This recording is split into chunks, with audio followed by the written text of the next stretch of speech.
Fuel contamination. It is critical that fuel taken on board at uplift is not contaminated in any way, since the effects contamination are likely to affect all engines, and this may not be evident until after an aircraft has become airborne. Maintaining fuel quality, once refined to specification and delivered as such to an on-airport storage facility. Aviation fuel is drained on a daily basis to remove any water which may have resulted from condensation so as to minimize the chances of microbial proliferation.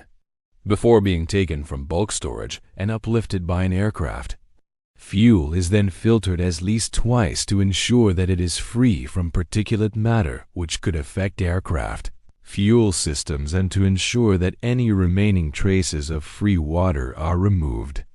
Sources of potential fuel contamination.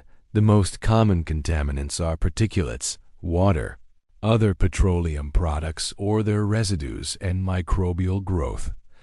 This is why planes can't refuel mid-flight. Ever wondered why planes have to land before they can refuel? Well, it has to do with fuel contamination. You see, when planes fly, they're constantly surrounded by other airborne contaminants like water vapor, smoke particles, and even bugs.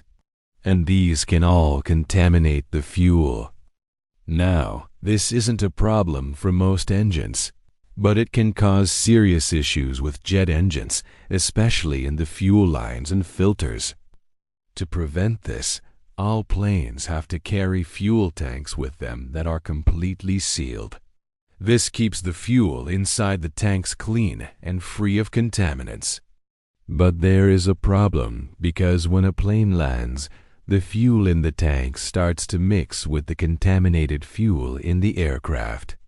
And this can cause all sorts of problems, from engine failure to fires and explosions. So to prevent this, engineers have to design planes so that the fuel in the tanks doesn't mix with the contaminated fuel in the aircraft. This is why planes have to be refueled on the ground and why we do and see more mid-air refueling. It's a necessary safety precaution to prevent explosions and fires. Now you know. Hit the like button for more aviation facts every day.